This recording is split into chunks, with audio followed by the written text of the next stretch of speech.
Ini di ruangan karena tidak ada air di kamar mandi, kita pakai galon dari kampung Gerbang Sadu, Wadiw Atas.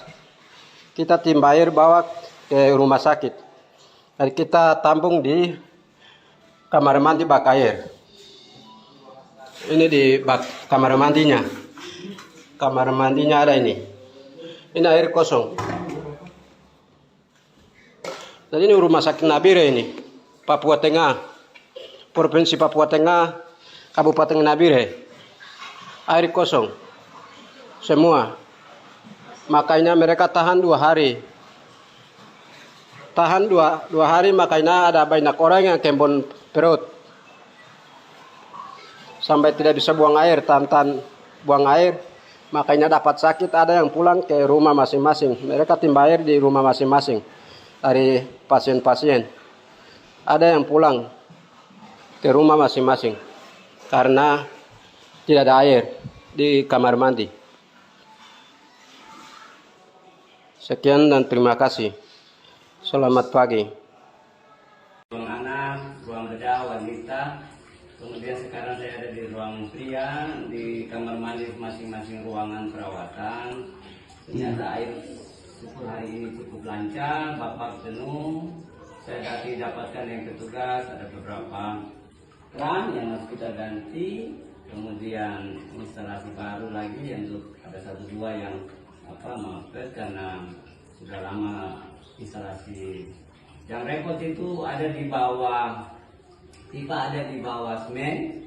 Jadi kita mesti bongkar, kita butuh waktu lagi untuk pasang instalasi baru tapi di luar supaya bisa mudah kontrol. Kalau dia tinggal di dalam bangunan, di bawah bangunan ini kita repot.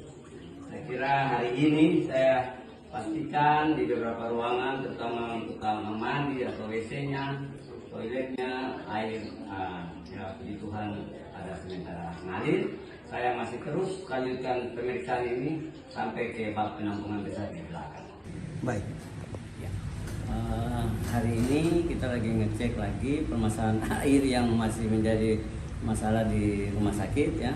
Saya tadi barusan selesai dengan petugas air, kita ngecek kembali pasokan air di rumah sakit, terutama di bagian-bagian tertentu OK dan juga CSSD bagian sterilisasi alat, di mana kita sudah coba untuk melihat sistem buka tutup. Jadi kita di rumah sakit masalah air ini karena debit air yang secara hitungan cukup, tetapi kenyataannya di lapangan masih kurang-kurang karena ada beberapa hal yang menjadi perhatian kita adalah bahwa pertama karena ada pemakaian yang tidak terkontrol, kemudian debit air yang tadinya harusnya cukup menjadi berkurang. Ini menyebabkan pasokan air ke beberapa ruangan yang terhambat atau menjadi tidak ngalir. Nah, ada hal lain yaitu bahwa selain debit air yang kurang sehingga kita pakai sistem buka tutup untuk mencukupi ruangan-ruangan yang ada.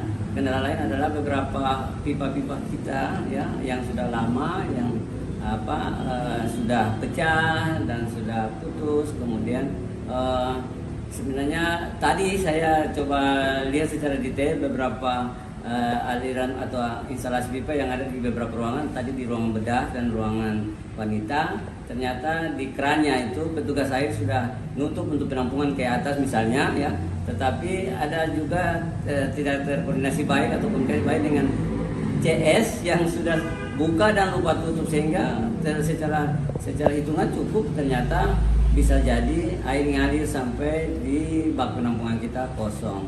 Saya kira itu kendala-kendala yang menjadi perhatian saya selaku pimpinan. Sudah mulai kita benahi dan kapan bisa tidak ada masalah air lagi.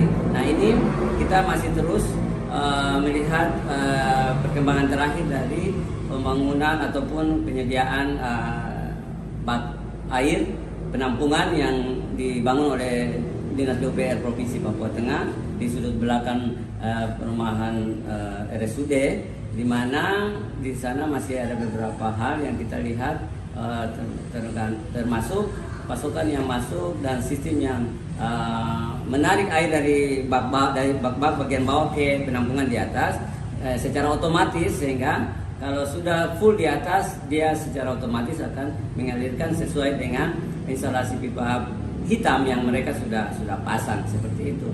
Jadi ini sementara pembenahan. Harapan kita dalam waktu dekat ini masalah air sudah tidak terlalu muncul karena ada beberapa item-item penting ataupun hal-hal yang harus kita cepat benahi. Seperti hari ini kita sudah lakukan beberapa pembenahan dengan pengelolaan pipa-pipa yang bocor, pipa-pipa yang patah, kemudian kita coba alternatif lain, sementara kita sambung agar ruangan-ruangan tertentu seperti tadi saya sampaikan OK, kemudian CSSD, kemudian ada beberapa ruangan perawatan yang mudah-mudahan sebentar kita ngecek kembali lagi sudah dalam proses perbaikan, sambil kita tetap menjaga sumber air kita yaitu sumur dan PDAM agar debit air yang kita perlukan tetap terpenuhi. Seperti itu. Saya sebagai pimpinan saya mohon maaf ya, kenyamanan dan kebutuhan air yang selama ini masih jadi kendala karena masih dalam proses pembenahan yang kita perlu gerak cepat. Saya segera bentuk tim gerak cepat untuk penanganan air. Jadi saya kira itu beberapa solusi yang saya ambil selaku pimpinan menyikapi masukan, kritikan, saran usul dari masyarakat juga teman-teman sekalian. Saya kira itu beberapa hal yang menjadi perhatian saya saat ini.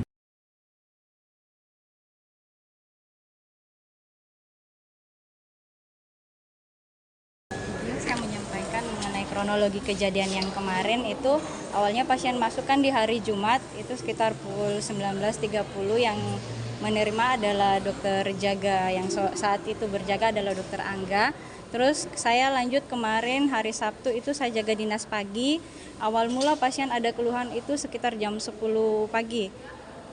Pastinya saya juga kurang lihat tepat waktu sekitar jam 10-an lah. Bapaknya datang komplain Pak anaknya untuk dilihat. Jadi saya ke sana dengan perawat. Pada saat itu saya melihat anaknya sudah megap-megap, napas hanya satu-satu. Terus mamanya lagi sementara mencet-mencet perut pasien. Akhirnya saya bilang, "Mama jangan dipencet." Akhirnya mamanya berhenti, kemudian saya periksa pasiennya sambil memberikan rangsangan di dada. Anaknya kembali menangis, terus bernafas baik. Kami sarankan kepada mama untuk pasang oksigen dan mamanya setuju untuk pasang oksigen. Terus saya tanya tadi sebelumnya kenapa adik bisa begini, ibunya bilang tidak, adiknya baik-baik saja, tadi sempat makan sama minum, terus kok tiba-tiba dia tidak bernafas. Akhirnya saya bilang ya sudah mama jangan kasih makan dan minum dulu, karena menurut kepemikiran saya kemungkinan makan dan minum yang dia konsumsi saat itu bisa jadi masuk ke jalan pernapasan sehingga menyebabkan dia tidak bernafas yang baik saat itu. Setelah itu saya kembali ke tempat, teman-teman perawat sudah memasang oksigen. Nah, tidak berapa lama ada keluarganya yang datang bertanya lagi apakah sudah boleh makan dan minum. Saya masih bilang jangan dulu karena saat itu belum setengah jam pasien kita selesai tolong yang pertama. Nah, itu 2 kali saya ditanya untuk makan dan minum, tapi saya bilang jangan dulu. Nah, komplain kedua itu datang saat hampir jam 2 siang. Mamanya yang datang minta untuk dilihat anaknya karena infusnya tidak mengalir. Dia minta perawat untuk datang lihat. Cuma saat itu perawatnya lagi sibuk dengan satu pasien yang lain, jadi dia bilang sabar, nanti saya akan ke sana lihat. Nah, kebetulan ada Pak Mantri yang baru selesai pasang infus, dialah yang pergi melihat ke pasien tersebut. Saat dia lihat, dia kembali datang lapor ke saya sebagai dokter jaga. Dia bilang, "Dok, pasiennya apnu." Saat itu saya ke sana dengan perawat tersebut, kita mau lakukan resusitasi. Saat kita baru mau melakukan resusitasi, mamanya sudah marah-marah. Dia bilang, "Kenapa anak saya begini lagi?" Itu karena kamu tidak perhatian. Terus anak saya baik-baik saja, baru saja makan minum. Saya juga di situ kaget, kok anaknya sudah makan minum lagi, padahal belum ada konfirmasi untuk diperbolehkan makan minum. Saat kami sedang melakukan resusitasi itu mamanya sudah marah-marah sambil banting pintu.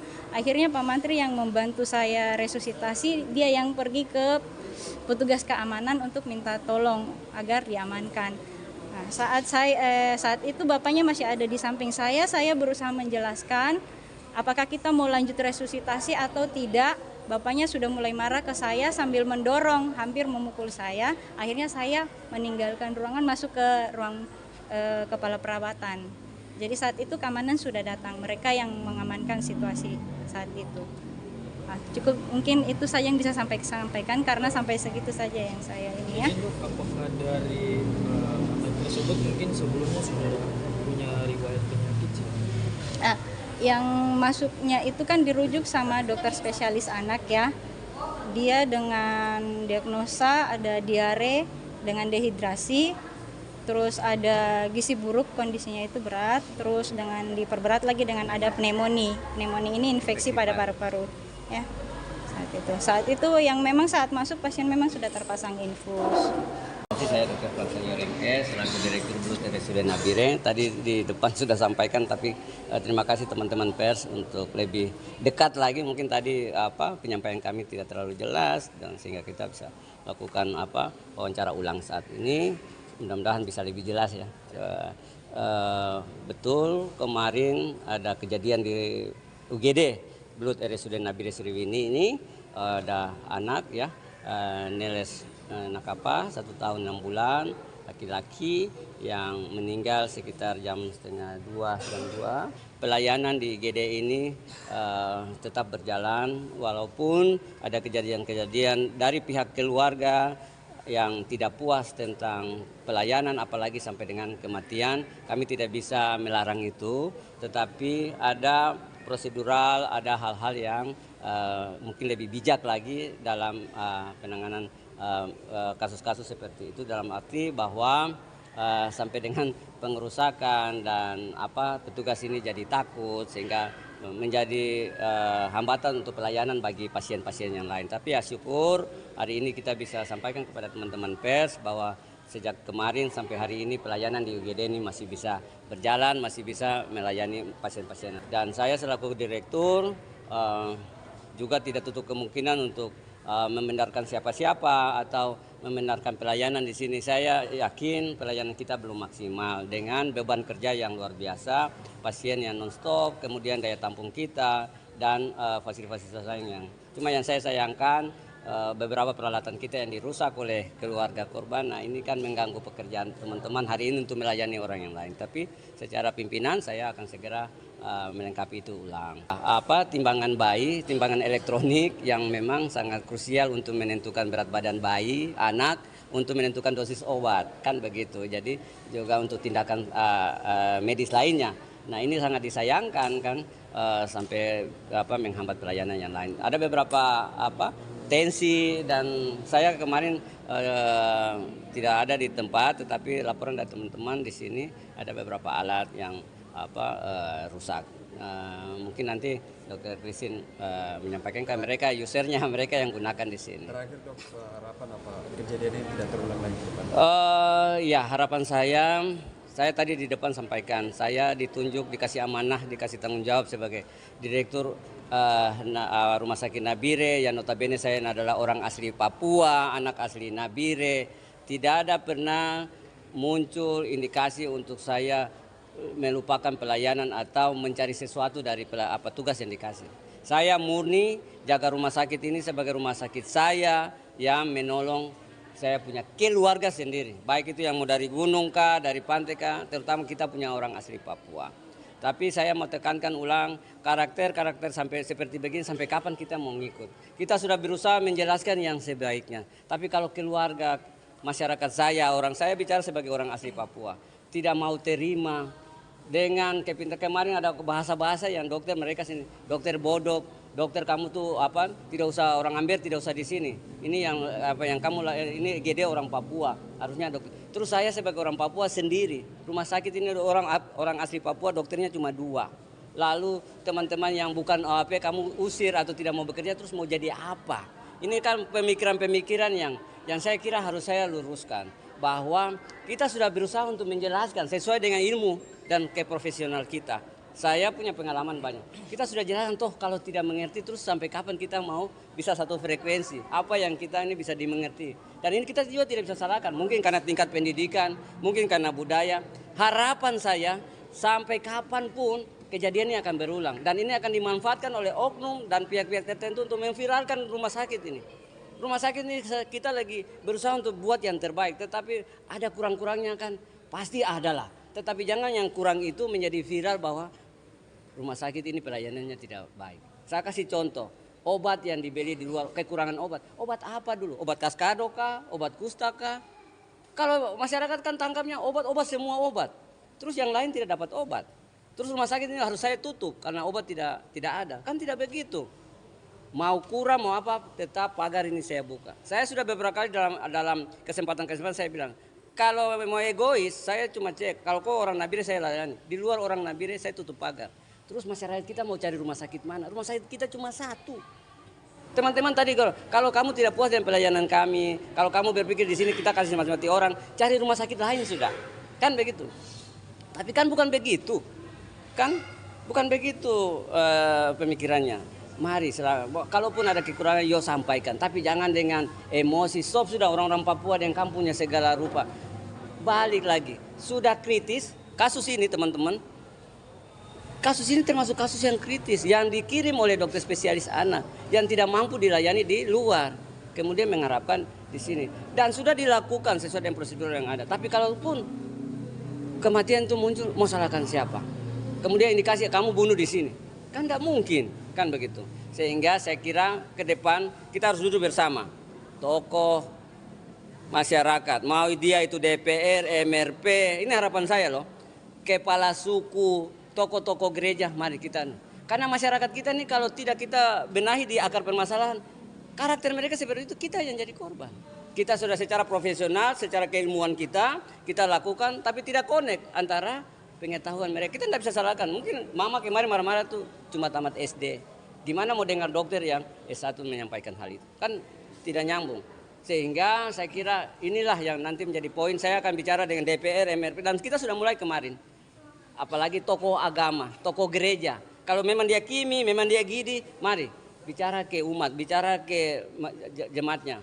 Kalaupun ada pelayanan, apalagi kesehatan itu teman-teman pers, itu tanggung jawab pribadi, keluarga dulu baru pemerintah.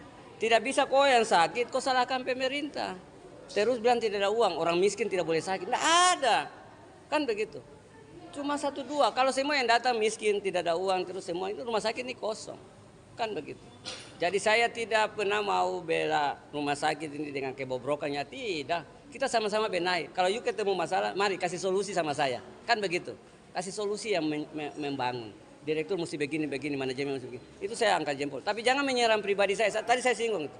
Direktur itu hanya karaokean di kafe. Ini kan, saya sudah buat laporan polisi. Besok tuh wartawannya saya suruh di investigasi. Ini ada komandan Kabakos dan Kapolri. Saya kelas Kapolri saya lapor. Kan begitu. Saya tidak main-main. Saya ini beban moral karena ini kampung saya.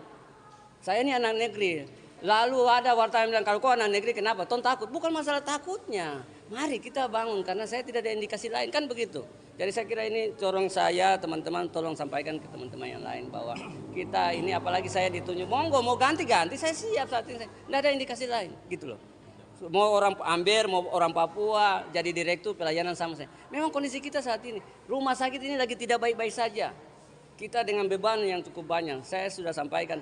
Direkturnya yang turun dari planet Mars sekalipun tidak bisa selesaikan masalah yang ada di rumah sakit saat ini. Kenapa? Karena beban kerja kita. Kita hanya rumah sakit satu-satunya tipe C. Tidak ada rumah sakit tipe D di bawahnya. Seperti itu. Mau bangun tipe B, mau bangun tipe A, akan menjadi puskesmas raksasa. Karena orang kaskado saja datang. Teman-teman di UGD ini bekerja dengan beban yang luar biasa.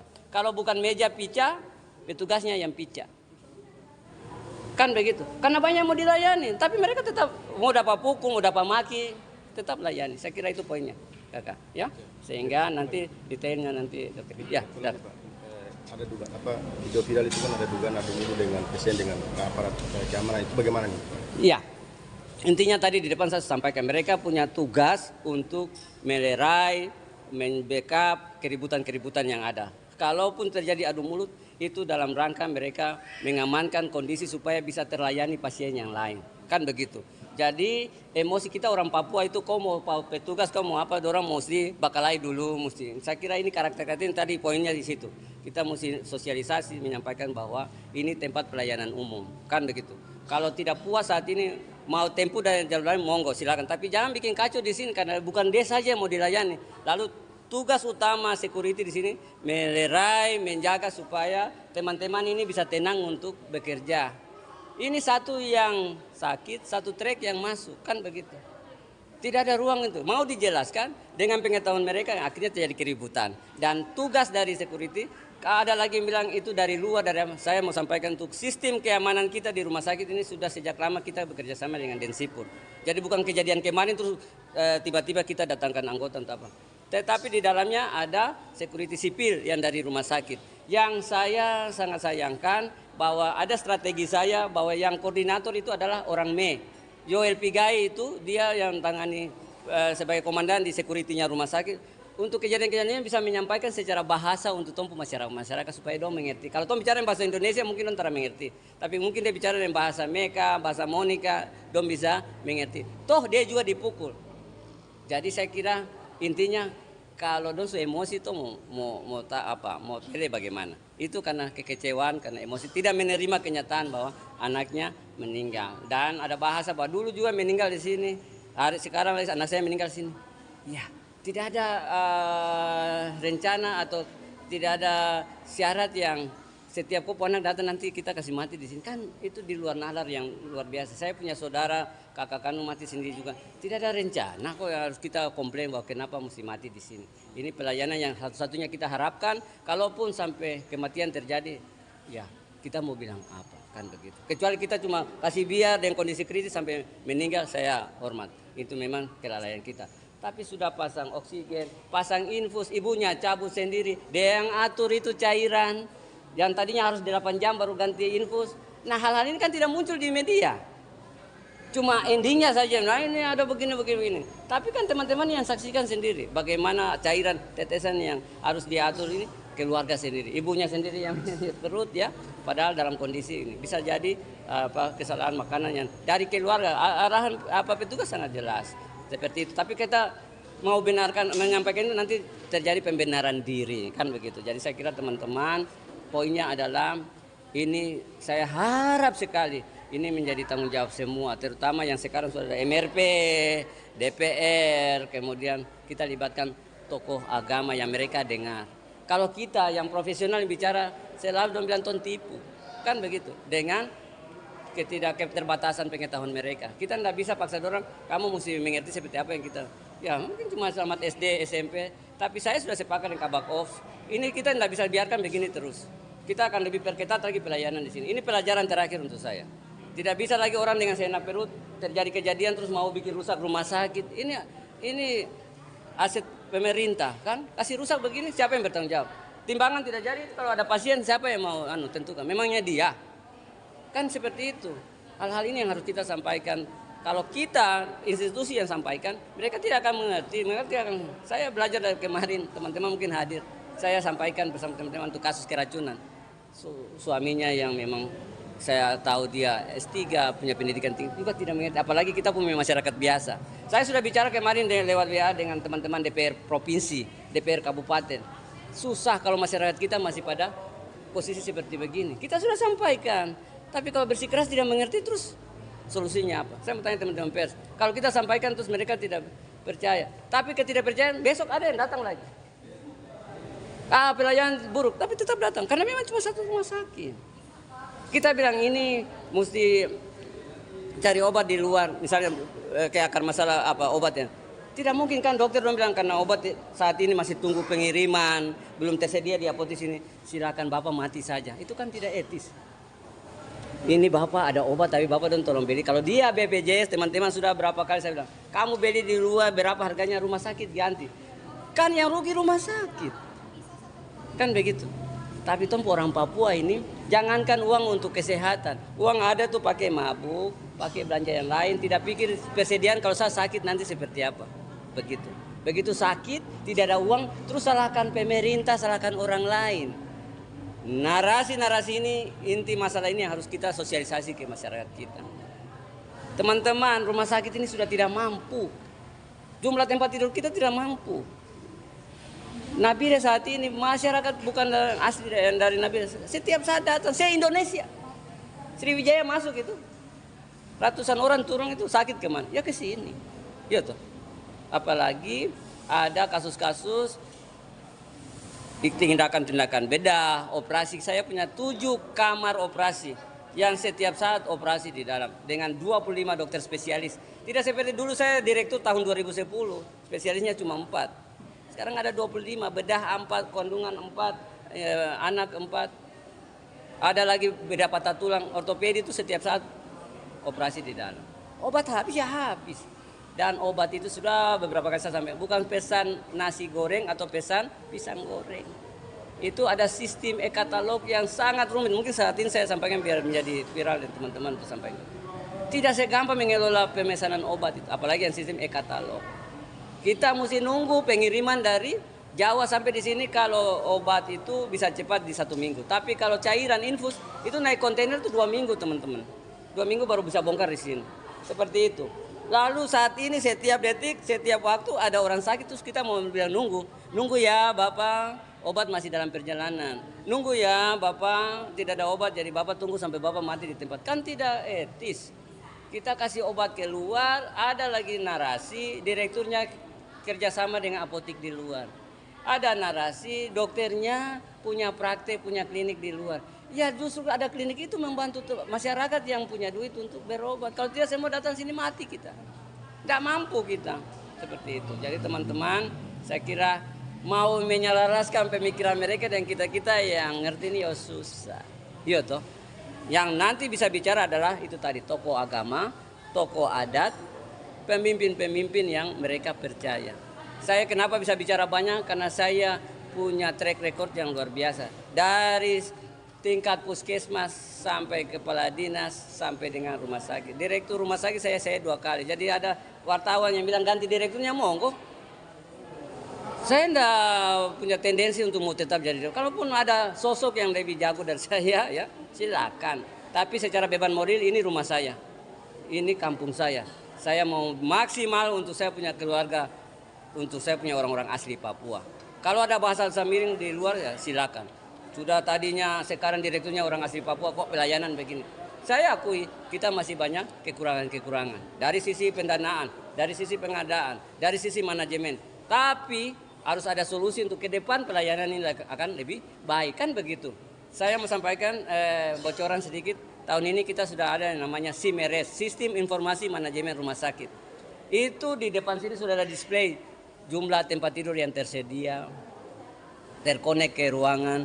Paracetamol 1 butir hilang saja toh bisa tahu. Sekarang ini kan masih data manual yang butuh proses, butuh segala bla bla bla. Saya kira itu teman-teman.